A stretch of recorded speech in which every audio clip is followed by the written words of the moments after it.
Hey my listeners, कैसे हैं आप लोग। आ चुके हैं आप लोगों के लिए फोर्स्ड मैरिज विद मिनिस्टर का न्यू एपिसोड। और हाँ, मैं पहले ही बता देना चाहती हूँ कि हमारी तरफ का जो मौसम है वो बहुत ही ज़्यादा बिगड़ा हुआ है, या यूँ कह सकते हैं बहुत ही सुहाना मौसम चल रहा है, जहाँ पर बादलों की बैकग्राउंड नॉइस आपको सुनाई देगी। तो उसके लिए मैं तहे दिल से आपसे माफ़ी मांगती हूँ और उसके लिए मैं कुछ नहीं कर सकती। So I am really really sorry.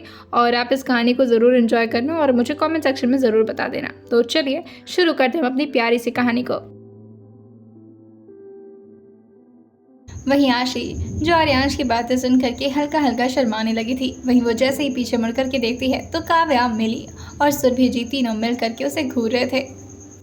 वो जैसे ही अपने मॉम से बताती है वो बाहर जाना है, आर्यांश से मिलने के लिए बुलाए थे। सुरभि जी तुरंत ही कहती है हाँ हाँ बिल्कुल जाओ, तुरंत जाओ। आशी जो कहती है नहीं नहीं, इतनी भी जल्दी नहीं है, बाद में चली जाऊंगी। और ये बोल करके वो अपने रूम में चली जाती है। आशी जो खुद को मिरर में देख करके अपने बाल को संवार ही रही थी कि तभी उसके दिमाग में एक चीज़ हट करती है। काव्या ने अभी थोड़ी देर पहले ही उससे कहा था जो घूम ले, बाहर घूम ले, वैसे भी आवारागर्दी ना तो ज़्यादा दिन तक नहीं कर पाएगी, तुझे शादी के बाद तो घर के अंदर ही बंद रहना पड़ेगा ना। आशी के दिमाग में जैसे ये बात हिट करती है उसका दिमाग एकदम से ख़राब हो जाता है और वो गुस्साते हुए कहती है ये सब क्या कर रही हूँ मैं उनके लिए तैयार हो रही हूँ। नो वे आशी, how can you just do it. वो खुद को ही मिरर में देख करके अजीबोगरीब एक्सप्रेशन से खुद को डांटने लगती है।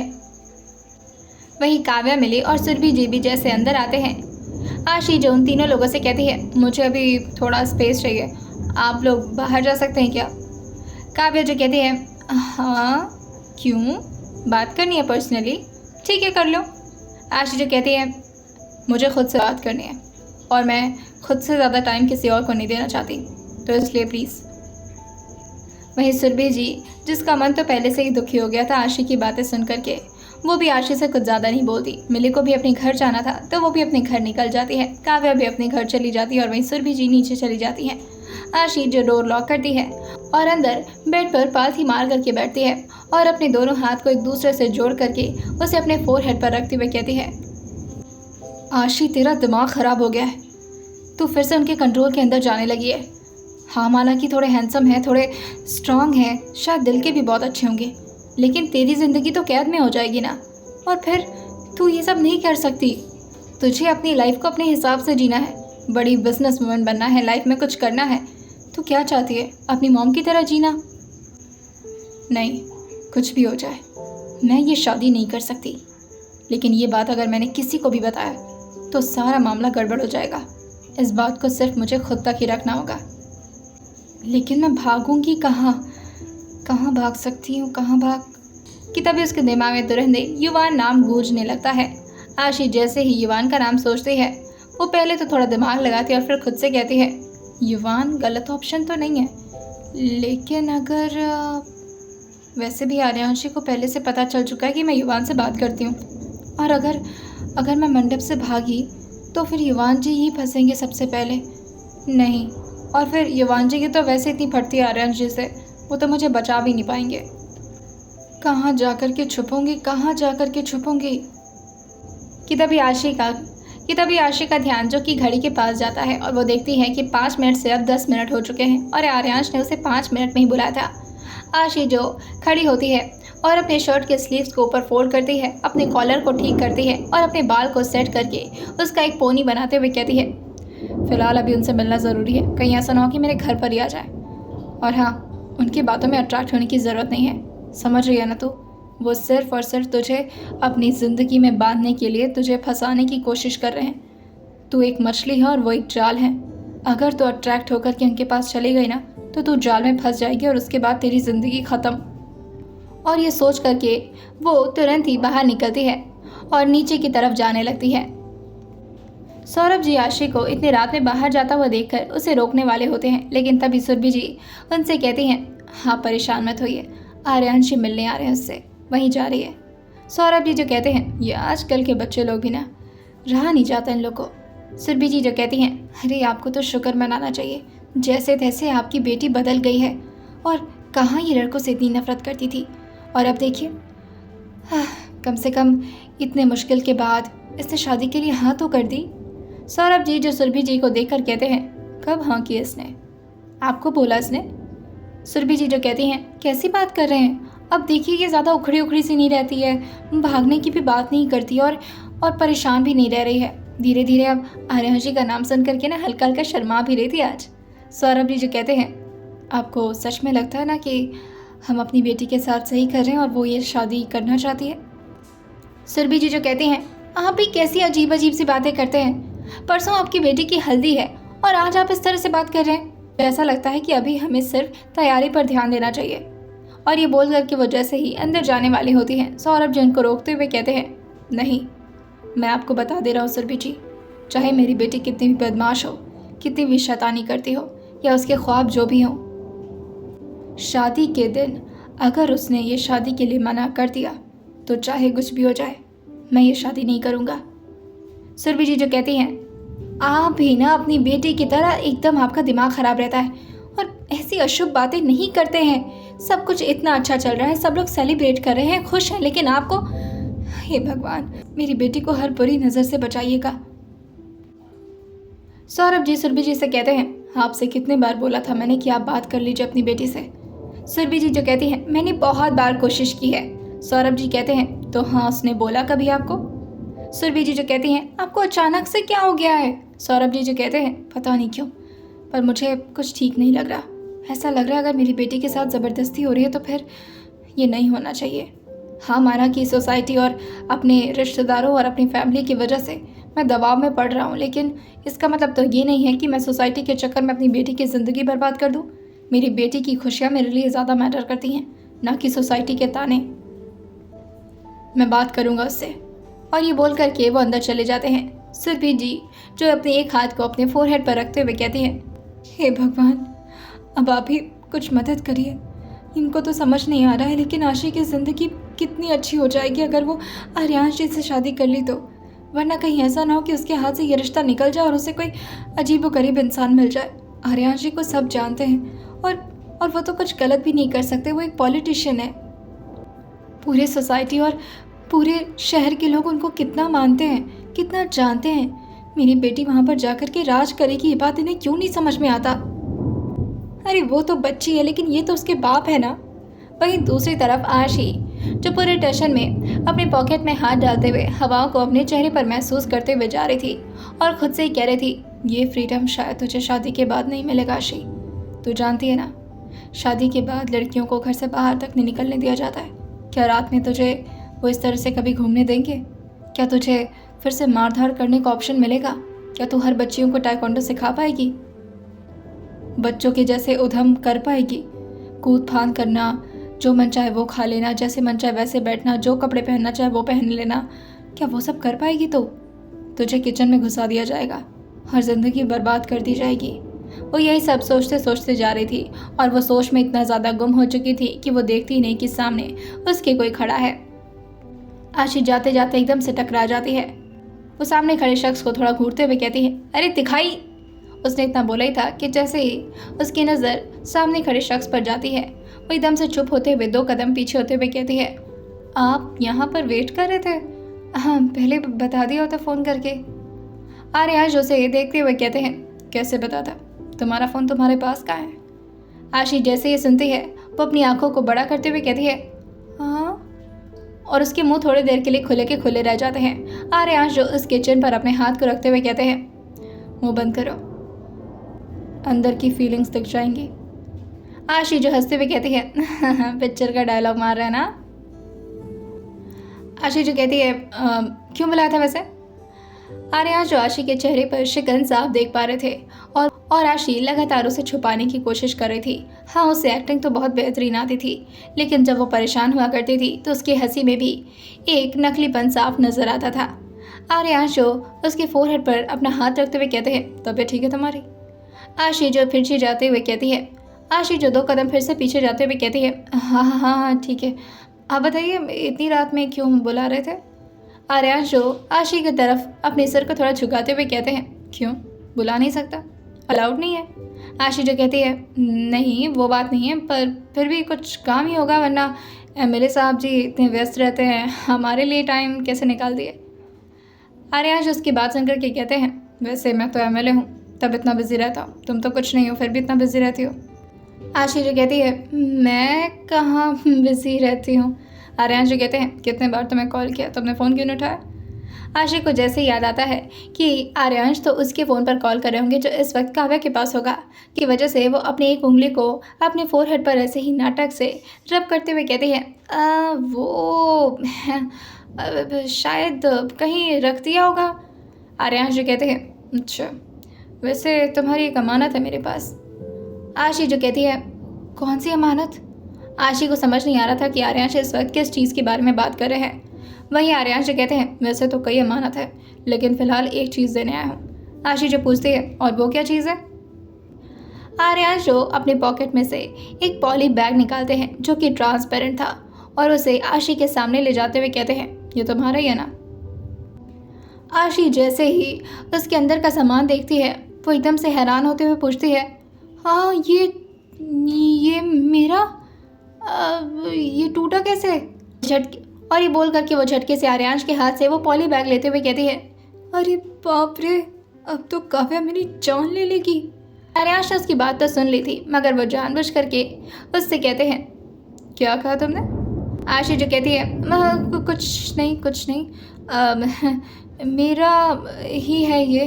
आर्यांश जो कहते हैं, मेरे पैर के नीचे आ गया था, इसीलिए टूट गया। आशी जो देखती है कि उस फ़ोन की पूरी बुरी हालत हो चुकी है, उसका स्क्रीन पूरी तरह से फूट गया है और पूरी तरह चकनाचूर हो गया है। वहीं साथ ही उस पॉली बैग में पानी के कुछ ड्रॉप्स भी थे, जिस पर आशी अपना ध्यान गड़ाते हुए कहती है, और ये पानी कैसे आ गया। आपके पैर में शावर लगा था जो पानी भी चला गया इसके अंदर। आर्यांश उसकी बात सुन करके अपने गाड़ी के बोनट से टेक लगाते हुए कहते हैं, सेंस ऑफ ह्यूमर अच्छा है तुम्हारा। आशी जो कहती है, हाँ वो तो है। वैसे आशी हंसने की कोशिश तो कर रही थी, मगर दिल से उसे हंसी आ नहीं रही थी। इतना महंगा फ़ोन टूट चुका था और अब आशी इसकी भरपाई कैसे करती। आर्यांश उससे कहते हैं, पहले ये फ़ोन मेरे पैरों के नीचे आया, उसके बाद मैंने सोचा कि अब तो ये बेकार हो गया, तो बस मैंने इसे ऑलमोस्ट फेंकना ही चाहा था, लेकिन गलती से जा कर के ये मेरे एक्वेरियम में गिर गया। आशी जैसे ही सुनती है, वो खुद से कहती है, इतना सफ़ेद झूठ कौन बोलता है। अरे मतलब ठीक से झूठ ही बोल देते, कम से कम मेरी इज्जत तो रख लेते। पहले पैर के नीचे आ गया और उसके बाद फेंकना चाहे तो एक्वेरियम के अंदर चला गया, ये भी कोई लॉजिक है। आशी जो धीरे से कहती है, साफ पता चल रहा है कि झूठ बोल रहे हैं। वहीं आर्यांश अपने कोट का बटन खोलते हैं और उसे निकाल करके गाड़ी के बोनट पर रख देते हैं। आशी जो उन्हें देखकर कहती है, ये क्या कर रहे हैं। आर्यांश अपने शर्ट के ऊपर के 2 बटन को खोलते हैं और साथ ही अपने शर्ट के स्लीव्स को भी ऊपर करते हैं। आशी जो पीछे जाते हुए कहती है, आप क्या लड़ाई करने वाले हैं मुझसे, ये क्यों क्या हो गया आपको। आर्यांश जो कहते हैं, मुझे गर्मी लग रही थी। आशी जो कहती है, मौसम तो काफ़ी अच्छा ही है लेकिन आज। आर्यांश जो कहते हैं, तुम्हें देखकर गर्मी लग रही थी, सॉरी। आशी झटके से अपने चेहरे को दूसरी तरफ करते हुए कहती है, हे भगवान, कितनी घटिया सोच है इनकी और कितनी गंदी गंदी बातें करते हैं। मैं इनके साथ शादी कभी नहीं, भाग जाऊंगी, कूद जाऊंगी, कहीं उड़ जाऊंगी, लेकिन इनसे शादी तो कभी नहीं करूंगी। पता नहीं क्या करेंगे मेरे साथ। वहीं आशी के दिमाग में कुछ आता है और वो आर्यांश से कहती है, तो ठीक है, गर्मी लग रही है तो मुझे लगता है कि आपको अभी चलना चाहिए, मुझे भी घर जाना है, रात हो जाएगी ना। आर्यांश उससे कहते हैं, इतनी भी क्या जल्दी है, वैसे भी मुझे पता है कि तुम इतनी जल्दी तो सोती नहीं हो, तो आराम से बात कर लेते ना। आशी जो कहती है, नहीं, आज तो आपके साथ, और ये बोल करके वो उनकी गाड़ी से पीछे की तरफ देखते हुए कहती है, कोई भी और गाड़ी नहीं है, आज आप अकेले आए हैं, आपको आज बॉडीगार्ड्स या सिक्योरिटीज़ की ज़रूरत नहीं थी। आर्यांश उसे देख कर कहते हैं, नहीं। आशी जो कहती है, ओह वैसे तो हल्दी की क्या प्लानिंग है। आशी को समझ में नहीं आ रहा था कि वो आर्यांश से किस बारे में बात करे, क्योंकि वो नहीं चाहती थी कि आर्यांश कुछ भी इस फ़ोन के बारे में पूछे।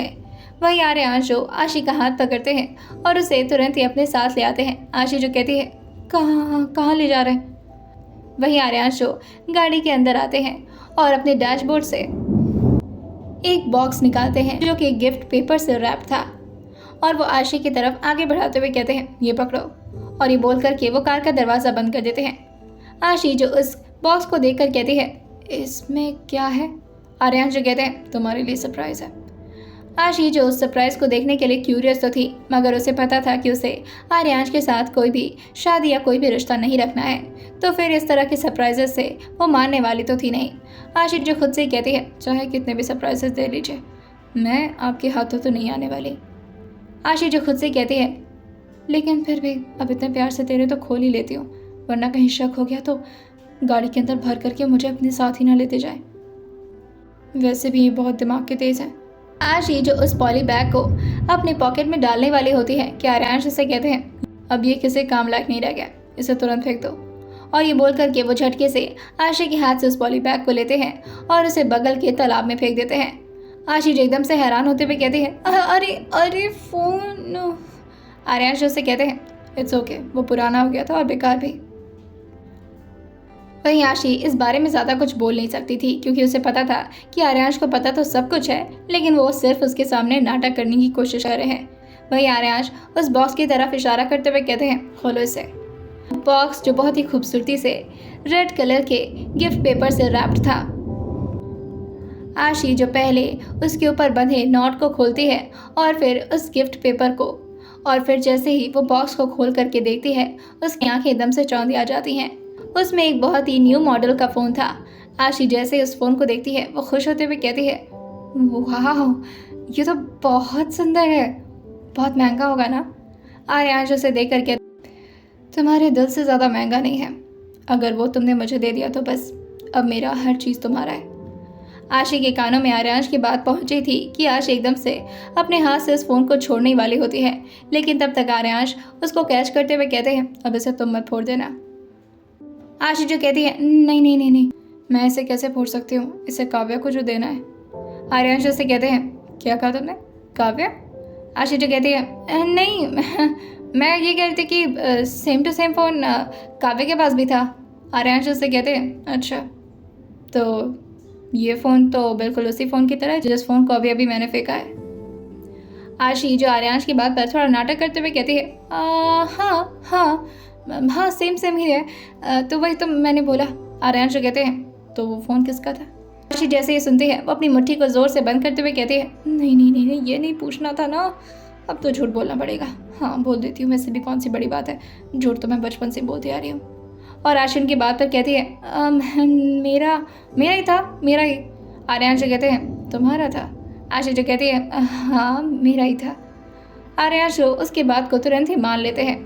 आशी को पता तो था कि शायद आर्यांश को इस बारे में भी पता चल चुका है कि वो उसका नहीं बल्कि काव्या का फ़ोन है, लेकिन अब क्या कर सकती थी, वो उनके सामने सच भी नहीं बता सकती थी। आर्यांश उससे कहते हैं, चलो निकाल करके तो देखो उस फ़ोन को।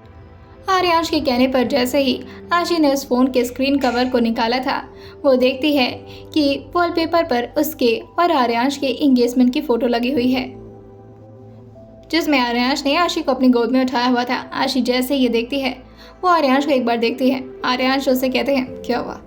आशी की आंखों में बहुत सारे सवाल तो थे, मगर वो कुछ पूछना नहीं चाहती, और वो आर्यांश को देखकर कहती है, बहुत ही प्यारा है। आर्यांश जो कहते हैं, क्या? आशी जो कहती है, फ़ोन भी और वॉलपेपर भी। आर्यांश उसकी बात समझते हुए कहते हैं, वेल, तुम्हारे इन्फॉर्मेशन के लिए मैं बता दूं कि इसमें तुम्हारे सारे डॉक्यूमेंट्स हैं, तुम्हारे सारे नंबर जो कि तुम्हारे लिए अब ज़रूरी होने वाले हैं। आशी जैसे ये सुनती है, वो हैरान होते हुए पूछती है, क्या मतलब, मेरे लिए कौन से ज़रूरी नंबर्स हैं, ये आपको कैसे पता होगा? आर्यांश जो उसकी तरफ झुकते हुए कहते हैं, क्यों? क्योंकि मैं तुम्हारा हस्बैंड हूँ और मुझे ही पता होगा कि तुम्हें किससे बात करनी है और किससे नहीं। तुम्हारे फैमिली मेम्बर्स का नंबर है और तुम्हारे कुछ स्पेशल फ्रेंड्स का। आशी जो कहती है, और अगर मुझे किसी और से बात करने का मन हुआ तो? आर्यांश जो कहते हैं, you are not allowed to talk to anyone, जिससे मैं नहीं चाहूँगा उससे तुम बात नहीं कर सकती हो। आशी जैसे ही सुनती है, उसके अंदर का फेमिनिस्ट एकदम से जाग उठता है और वो अपने चेहरे को ऊपर की तरफ करते हुए अपने सीने को पूरी तरह तानते हुए कहती है, ओ हेलो मिस्टर, आप होंगे शहर के बहुत ही जाने माने एमएलए और शायद होने वाले सीएम भी, मगर मैं किसी से नहीं डरती और आप तो मुझ पर हुक्म जताइए मत।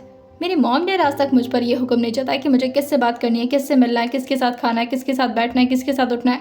आप कौन होते हैं ये सब बोलने वाले?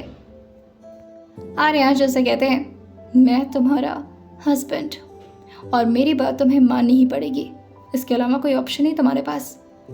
आशी ने जैसे इतना सुना था वो आर्यांश के हाथ को अपने हाथ में लेती है और उस फ़ोन को ऑलमोस्ट उनके हाथ पर पटकते हुए कहती है, अपना फ़ोन अपने पास रखे और अपनी जितनी भी दी हुई चीज़ है उसे भी अपने पास रखे। अभी तक आपने जो भी कुछ मुझे दिया है मैं सब कुछ आपको वापस करती हूँ अभी इसी वक्त।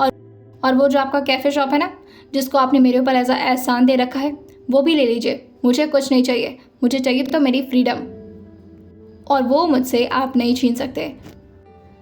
आर्यांश का गुस्सा तो पहले ही 7वें आसमान पर पहुंच चुका था जब उन्हें पता चला था कि आशी युवान से इतने देर तक बात करती है और ऊपर से आशी काव्या का फ़ोन यूज़ कर रही है। वो कितना ज़्यादा स्मार्ट है यही सब सोच करके आर्यांश का दिमाग ख़राब हो जाता है। ऊपर से आशी को इस तरह युवान के घर जाता देख करके वो और ज़्यादा बौखला जाते हैं और अब इस तरह की आशी की बात सुन करके और इस तरह की टोन सुन करके आर्यांश से अब रहा नहीं जाता और वो तुरंत ही अपने हाथ से फ़ोन को बोनट पर रखते हैं और उसके कमर को अपने हाथ से पकड़ते हुए उसे अपनी तरफ खींच करके अपने दूसरे हाथ से उसके जबड़े को कसते हुए कहते हैं, watch your tone Ashwini Rathore. आज पहली बार आर्यांश ने आशी से इतने गुस्से में बात किया था। वहीं आशी तुरंत ही उनकी कलाई को पकड़ करके अपने गाल से उनके हाथों को हटाने की पूरी कोशिश करती है, लेकिन आर्यांश का हाथ उनके बिना मर्जी के हटाना इतना भी आसान बात नहीं था। आशी पूरे दम लगा लेती है मगर आर्यांश का हाथ अभी तक उसके गाल से हटा नहीं था। आर्यांश आशी से कहते हैं, मैंने बहुत शराफत दिखा ली और तुमने बहुत बदमाशी कर ली, लेकिन अब और नहीं, सिर्फ एक दिन और बचा है। जितना नाटक करना है, जितना उड़ना है, जितना खेलना है, कूदना है, बदमाशी करना है, कर लो। उसके बाद ये सब कुछ ख़त्म और उसके बाद तुम मेरी अच्छी प्यारी संस्कारी बीवी बनकर रहने वाली हो and that's gonna be your life. आशी जैसे इतना सुनती है उसकी आंखें गुस्से से एकदम से लाल हो जाती हैं और वो अपने पैर से आर्यांश के पैर पर जोर से मार देती है। आर्यांश को उसके पैरों से थोड़ी तकलीफ तो हुई थी मगर फिर भी वो आशी को नहीं छोड़ते और अपने दूसरे हाथ को भी आशी के कमर पर रखते हुए उसे तुरंत ही अपनी तरफ खींच देते हैं, जिससे आशी का चेहरा पूरी तरह आर्यांश के चेस्ट पर जाकर के लड़ जाता है। आशी जो अपनी दोनों पाम को आर्यांश के चेस्ट पर रखती है और उनसे दूर भागते हुए कहती है, छोड़िए मुझे। और ये बोल करके वो पूरे गुस्से में कहती है, आपने सोचा भी कैसे कि अश्विनी राठौर को उसके बिना मर्जी के आप इस तरह से टच कर सकते हैं। आर्यांश जी कहते हैं, अच्छा तो तुम्हारी मर्जी सिर्फ चल सकती है, मेरी नहीं। आर्यांश की बात सुनकर आशी जो कहती है, कौन सी मर्जी? हाँ, कौन सी मर्जी चली मेरी? आर्यांश जो कहते हैं, तुम्हें क्या लगता है तुम सब कुछ कर जाओगे और मुझे कुछ पता भी नहीं चलेगा? युवान के साथ इतनी बातें क्यों आशी? तुम्हारी एंगेजमेंट मुझसे हो चुकी है, इसके बाद भी तुम किसी और के साथ चोरी चोरी बात करती थी जिसके बारे में मुझे कोई आइडिया भी नहीं था। आशी जो कहती है, it should not matter to you. Aryansh जो आशी के जॉ लाइन पर अपने हाथ को फेरते हुए कहते हैं, इट मैटर्स टू मी आशी। आशी जो फिर से उनके सीने पर अपना हाथ रखती है और उनसे पूरी दूर जाने की कोशिश में लगते हुए कहती है, आप जो मन चाहे वो कर ले, लेकिन अश्विनी राठौर को कैद करना कोई मामूली चीज़ नहीं है। और अगर आप इसके सपने देख रहे हैं ना, तो बहुत जल्द आप अपनी नींद को खोल लें, क्योंकि ये सपना या तो आप खुद तोड़ें या तो फिर मैं तोड़ूंगी। आप तोड़ेंगे तो शायद आपकी इज्जत बच जाए, लेकिन अगर मुझसे आपका ये सपना टूटा ना तो आपकी थू थू हो जाएगी। आर्यांश उससे कहते हैं, तुम्हें लगता है कि तुम मेरी रेपुटेशन को दोबारा ख़राब कर पाओगी? आशी जैसे ही सुनते हैं वो अपनी आंखों को छोटा करते हुए देखती है और कहती है, दोबारा रेपुटेशन? मैंने कब आपकी रेपुटेशन ख़राब की है? आर्यांश उसे कुछ याद दिलाते हुए कहते हैं, शायद तुम्हें याद ना हो लेकिन मुझे अच्छे से याद है। लास्ट ईयर 13 अप्रैल इलेक्शन का टाइम चल रहा था और उस वक्त तुम्हारी गाड़ी मेरी गाड़ी के सामने आ गई थी। आशी जो कहती है, इसमें कौन सी बड़ी बात है? अगर मेरी गाड़ी आपके सामने चली गई तो इसका मतलब ये थोड़ी ना कि आपकी रेपुटेशन खराब हो जाएगी।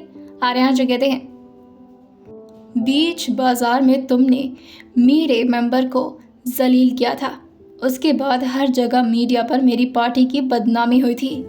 अगर मेरा पावर नहीं होता तो उसके बाद मैं इलेक्शन नहीं जीत पाता। आशी जैसे ही सुनती है वो एक झटके में ही आर्यांश को खुद से दूर करते हुए कहती है, ओह अच्छा, वेरी गुड। और ये बोल करके वो 3 बार क्लैप करते हुए कहती है, मानना पड़ेगा मिस्टर आर्यांश रायजादा, एकदम पॉलिटिक्स वाला दिमाग है आपका। मतलब मानना पड़ेगा, लेकिन सच बता रही हूँ, आने वाले फ्यूचर में ना आप सीएम तो बनोगे पक्का। मुझे तो लगता है कि अगर आप जैसा दिमाग रहे ना तो पीएम बनना भी कोई मुश्किल बात नहीं है। इतनी राजनीति कहाँ से सीखी आपने? आपकी रेपुटेशन क्या खराब कर दी? आप रिवेंज लेने पर आ गए?